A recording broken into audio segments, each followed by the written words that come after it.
नमस्कार दोस्तों, आप क्राइम तक देख रहे हैं। बात करते हैं एक ऐसे केस की जिसने सबको हैरान कर दिया। बात करते हैं बेंगलुरु मामले की। हम सबको पता है यहां पर एक ऐसा मामला हुआ जिसको अब हम श्रद्धा मामले से जोड़ रहे हैं। एक महिला जिसके कई टुकड़े कर दिए गए, उसको फ्रिज में रखा गया और करीब 19 दिनों के बाद इस घटना का पता चला। इस घटना ने कई सवाल जरूर खड़े कर दिए कि आखिर ये किस तरह से वारदात हुई, पुलिस को क्यों नहीं पता चला, क्यों इतने दिनों बाद इस मामले का खुलासा हुआ। एक एक पॉइंट मैं आपको बताता हूं। दरअसल बेंगलोर का एक व्याली कवल इलाका है जहां पर ये बताते हैं एक मकान था, 3 मंजिला ये मकान है जिसमें एक कमरा है जहां पर ये जो महिला थी जिसका नाम महालक्ष्मी पता चला, उसके कई टुकड़े हुए थे और वो फ्रिज में लगे हुए थे। 165 लीटर का ये फ्रिज था जिसमें 19 दिन तक ये बताते हैं कि इस घटना का खुलासा हुआ। इस घटना का पता तब चला जब पड़ोसियों को बदबू आने लगी। जो महालक्ष्मी के जो रिश्तेदार थे, इसकी बहन, इसकी माँ लगातार फ़ोन कर रही थी लेकिन वो जवाब नहीं दे रही थी। सवाल ये उठता है कि 19 दिनों तक इंतज़ार क्यों किया गया, शुरुआत में क्यों नहीं परिवार वाले आए, ये एक अलग जांच का विषय है। लेकिन जब परिवार वाले वहाँ पहुँचे तो यकीन मानिए उनके पैरों तले ज़मीन खिसक गई। और सपने में भी कोई ऐसा नहीं सोच सकता जिस तरह की वारदात हुई। टुकड़ों में लाश और अलग अलग फ्रिज के जो कोने थे, वहाँ पर ब्रैकेट्स थे, उनमें ये फ्रिज में पड़ी थी। तेज़ बदबू आई, तभी पड़ोसियों को शक हुआ और उसके बाद फ़ोन किया गया। अब इस मामले की जांच की जा रही, किसने की ये हत्या और क्यों की। 5 महीने पहले बताते हैं ये नेपाल की रहने वाली है, यहाँ पर किराए पर आई थी और सुबह जाती थी, शाम को रात को आती थी ऑफिस से। और उसके बाद जब इस घटना का पता चला तो कई सवाल ज़रूर खड़े हो गए।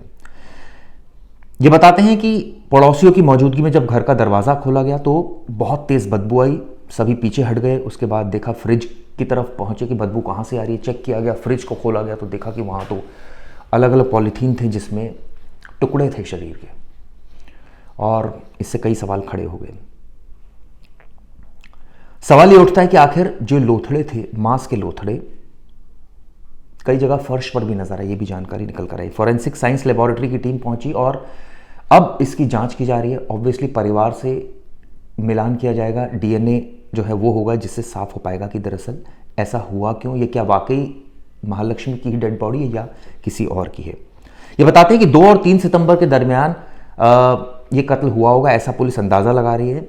और ये भी पता चला है कि महालक्ष्मी के ये पता चला है कि महालक्ष्मी की बहन और मां ने शुरुआती पूछताछ के बाद बताया है कि 2019 तक ये पूरा परिवार नेपाल में रहा करता था। 2019 में ही महालक्ष्मी की हेमंत दास नाम के एक नेपाली लड़के से शादी भी हो गई थी। शादी के बाद दोनों एक अच्छी ज़िंदगी जीने के लिए बेंगलोर पहुंचे और यहाँ पर एक मोबाइल शॉप पर काम करने लगा हेमंत, जबकि महालक्ष्मी को एक मॉल में ब्यूटी शॉप में जो सैलून विमेन टीम लीडर थी उसकी नौकरी मिल गई। यहाँ पर वो करने लगी और उसके बाद ये बताते हैं कि रिश्ता बाद में ख़राब भी हुआ और अब ये अकेले रहने लग गई थी क्योंकि रिश्ता बहुत ख़राब हो गया था। अब ये जो हत्या की, ये किसने की, क्या कोई इसमें तीसरा शख्स है जो इन्वॉल्व है और वो भाग गया है, इसको लेकर अब इन्वेस्टिगेशन लगातार आगे बढ़ रही है।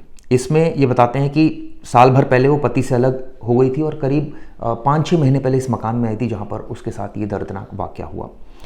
अब कई लेवल पर इसकी इन्वेस्टिगेशन की जा रही है। ये भी पता चला है कि दरअसल ये जो पूरा हत्याकांड है, हो सकता है कोलकाता के किसी आदमी ने किया हो, क्योंकि इस तरह की जानकारी पुलिस के नॉलेज में आई है और पुलिस उस एंगल से भी इन्वेस्टिगेशन कर रही है। लेकिन सबसे बड़ी बात तो ये है कि एक महिला के इतने टुकड़े कर दिए गए,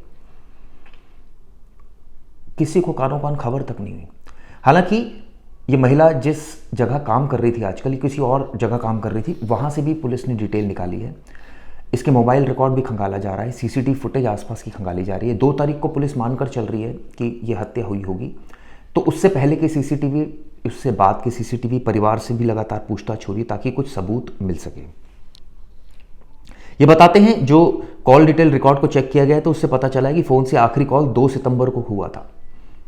ये भी बात सामने आ गई है। लेकिन इस फ़ोन से कोई कॉल किया गया, ना ही कोई कॉल रिसीव हुआ, ये भी बात सामने आ रही है। यानी कि इसके बाद ऐसा माना जा रहा है कि इसकी हत्या कर दी गई होगी। तो किसने हत्या की, क्यों की, इसके पीछे वजह क्या है, क्या कोई और ऐसा शख्स है जिसके साथ ये लिव इन में रह रही थी, उसने इस घटना को अंजाम दिया। ये तमाम ऐसी चीज़ें हैं जो पुलिस की एक तरह से कहा जाए रडार पर हैं। सवाल उठते हैं कि महालक्ष्मी को इतनी बेदर्दी से क्यों मारा गया, उसकी क्या किसी से दुश्मनी थी, वो कातिल कौन है। अब बेंगलोर पुलिस इन तमाम एंगल से पूरे मामले की इन्वेस्टिगेशन कर रही है। लेकिन ये जिस तरह का मामला सामने आया, मुझे याद है दोस्तों, अब पिछले कुछ समय से ऐसी फिल्में बनने लगी है OTT पर, हम कई सारी ऐसी फिल्में देख रहे हैं जिसमें इस तरह की घटना होते हुए दिखाया जा रहा है, डायरेक्टली और इनडायरेक्टली, जिससे एक तरह से आइडियाज़ भी मिलते हैं कई आरोपियों को। और श्रद्धा मर्डर केस जैसे हमने देखा था, जिसमें उस लड़के ने किस तरह से उसको मारा था, श्रद्धा को, और उसके बाद उसकी डेड बॉडी को एक जंगल में फेंक कर आ जाता था, और ये सिलसिला काफ़ी दिनों तक चलता रहा।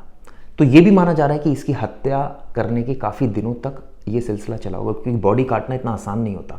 वो हथियार कहाँ से लाया, चाकू था या बड़ा चाकू था, तमाम फॉरेंसिक एविडेंसेस अब पुलिस बटोर रही है उस घर के अंदर से, क्योंकि घर के अंदर बहुत सारी ऐसी चीज़ें बिखरी हुई हैं सबूत के तौर पर, जो पुलिस हो सकता है आने वाले वक्त में कुछ क्लू पुलिस को मिले।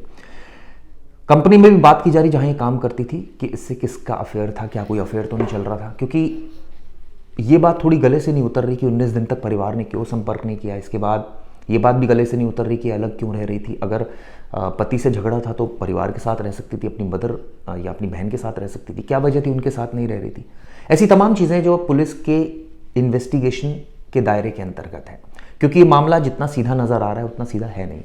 और ये भी कातिल भी बहुत शातिर है, क्योंकि जिस तरह से उसने ये बॉडी को कट किया है, प्रोफेशनल किलर लग रहा है। और उसके बाद वो भागा भी होगा वहाँ से, तो किसी ने देखा नहीं देखा, ये तमाम ऐसी जानकारी हैं जो अब पुलिस एकत्र कर रही है। लेकिन इस घटना ने बेंगलोर में हड़कंप मचा दिया है।